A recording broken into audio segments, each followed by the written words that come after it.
Nikki Haley just refuses to quit. The former South Carolina governor announced yesterday that she isn't planning on dropping out of the race for the GOP nomination, even if she loses South Carolina, her home state. When the country's future is on the line, you don't drop out. You keep fighting.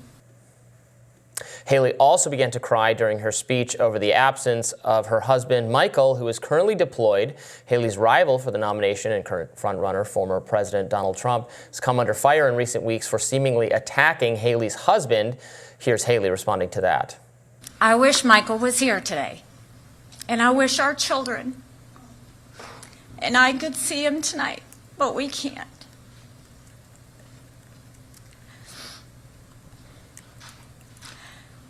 He's serving on the other side of the world, where conflict is the norm, where terrorists hide among the innocent, where Iran's terrorist proxies are now attacking American troops. Haley seems to be the only one who believes that her campaign has a chance. South Carolina Senator Tim Scott argued that Haley should call it quits on her presidential run and saying she needs to realize this race is, in fact, over. Okay, so a couple of things. Because we are in this weird zombie primary, everyone has a legitimate argument that either because of Joe Biden's mental acuity or because of Donald Trump's legal troubles, that it's worth it to stay in no matter how badly you're getting licked, even in your own state, right? And so while I understand the argument that she's fighting an uphill battle and that it's sad or desperate or whatever the optics are of her losing her home state, I get it. I get it from a strategic perspective. There's still a window there of opportunity for her if something does happen to Donald Trump. And as long as she is able to fund a campaign, as long as there are people willing to throw money at this in the hopes that she's there to pick up the pieces if Donald Trump falls apart, it's a legitimate strategy, no? I mean, it's legitimate, but it's sort of deceptive because she's never going to win under any normal circumstance. Sure. Based in the voting. She could only potentially be the nominee if Trump is forced from the ballot for various reasons that would destabilize our country, frankly. So it's hard to even contemplate. But I guess, look, she can stay in it if she wants. She's not, doesn't have any momentum behind her at this point. Of course, the criticisms that Donald Trump has leveled against her about her husband are unseemly and totally par for the course for Trump. Remember when the things he said about Ted Cruz's wife, I believe? I do. That was disgusting and made absolutely no difference whatsoever. Right. And also Gold Star families. And if I were John McCain, I wouldn't have gotten caught. This isn't just talking about someone's spouse issue. This is also impugning our troops and that level of it. Yeah. So all of it's combined. But it doesn't matter. I mean, I'm not saying it doesn't matter. I'm saying it hasn't made much of a difference in terms of his levels of support. There's something, that's why they call him Teflon Don. How much do you think, I've seen people make the argument I'm about to make. How much do you think that media figures saying that this stuff doesn't matter to Trump supporters helps to insulate Trump supporters against the criticism that they are being deeply hypocritical when they don't care about something like Donald Trump impugning the valor of soldiers, when a few short years ago, that would have been a death knell to any Republican candidate. And those were the kind of criticisms they made of Democrats, swift voting, blah, blah, blah, not real patriots. Where's your lapel pin, Obama? Well, I don't really know that it's the media's job to explain to the voters what they ought to care about. It's more for us to listen to what the voters do care about and comment on it, I guess. Yeah, but I do think there's a way that one can create a reality. I mean, I don't know. I think that there probably are Republicans that don't love that Donald Trump does stuff like that, right? It's not that they don't care that he does stuff like that, but that they just prefer, they prioritize enough other positive things about him or things they perceive. Well, there's a whole media narrative that they actually love that about him. That's what they want. Do. Of course they are. But again, we're talking in really broad sweeps about a population that has a lot of diversity of interest within it. And I don't know, I am watching Nikki Haley cry in that clip. I'm reflecting on other moments when female politicians and male politicians have cried and how they have been received. There was a moment where Barack Obama shed a tear, I think, over one of the mass shootings. and some people thought it was a beautiful moment. A lot of Republicans said that it was a demonstration of weakness.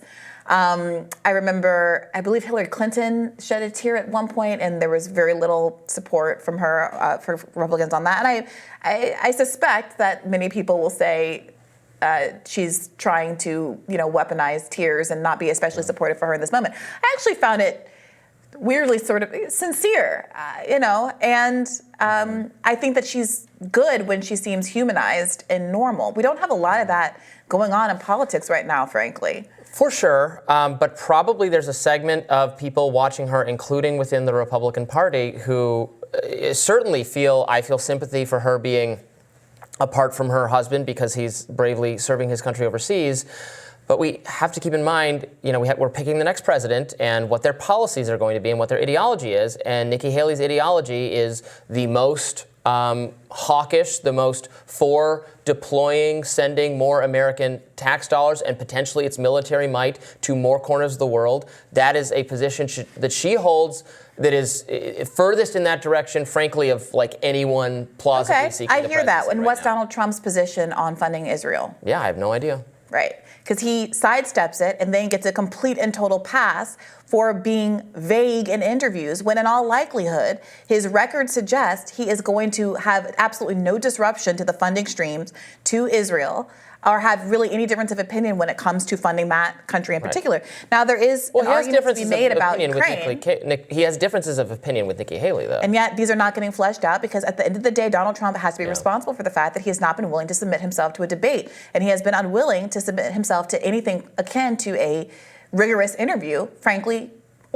Yeah, I no disagree. No disagree. Laura Ingraham interviewed him the other night, and I wish he'd been pressed much more strenuously on how the foreign policy would differ from Nikki Haley and from Joe Biden. That's the question on everyone's mind right now. The world there's conflicts are popping up all over the place. There's tremendous Republican dissatisfaction with continued funding at least for Ukraine. I think among the base, there's probably some for Israel as well. You don't see that manifested in our actual political figures, but. No disagreement with you that Trump has avoided that kind of scrutiny, and it's really a shame because we would like to know, we ought to know. And that's how this has become. But that's no defense of what Nikki Haley says. No, but this is how it's become a personality debate. If I say Nikki Haley came off as sympathetic, let's say subjectively, came off as sympathetic in that clip, then someone else says, "Oh, but she wants to vote for a war." Who cares? Donald Trump hasn't said whether or not he wants to vote for it or not. So, I'm responding to what we know. What we know about it, there's a weird dynamic that's being created where the people who are showing up and campaigning and articulating what their vision of the world is, even as I aggressively disagree with it, get more flack than the people who are running away from cameras, dodging debates, only sitting down with their best friends who are undermining their own journalistic credibility by throwing him nothing but softball questions. And when I then say, okay, let's play the personality game, she seems like she has a nice personality, suddenly I can't even, well, in this one clip, let's not overstate how much I think that she comes off well. She's a politician, but then suddenly it's, well, no, we can't even acknowledge that because she has at least had the integrity to say this is what my ideas are for foreign policy, and Donald Trump is benefiting from being in a lockbox of unknowingness. It starts to feel kind of absurd. I'll ding them both.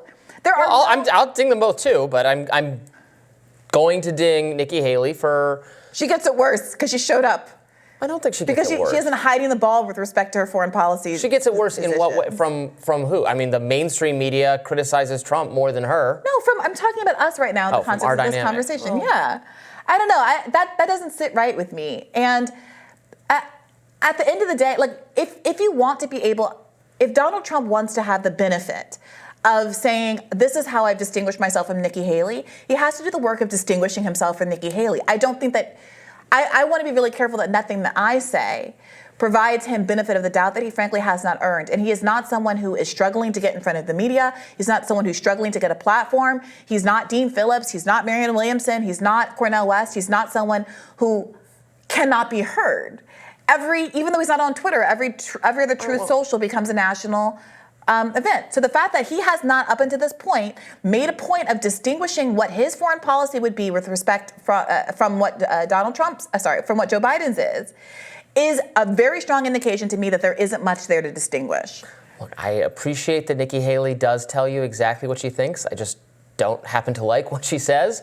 I don't appreciate that Donald Trump is incredibly vague on policy details, but and we should hear more from him. And the friendly media outlets that he does talk to should press him harder. That's their obligation. It would be to the benefit of Republicans and the general electorate to understand what he's actually going to do about these issues. So I don't disagree, but I'm not giving Nikki Haley all that many points some points for honesty, I guess, but it's not what I'm looking for in foreign policy. It's not really what you're looking for, and it's not what a lot of Republicans No, but what I am looking for is someone who is at least willing to be confronted by the American public.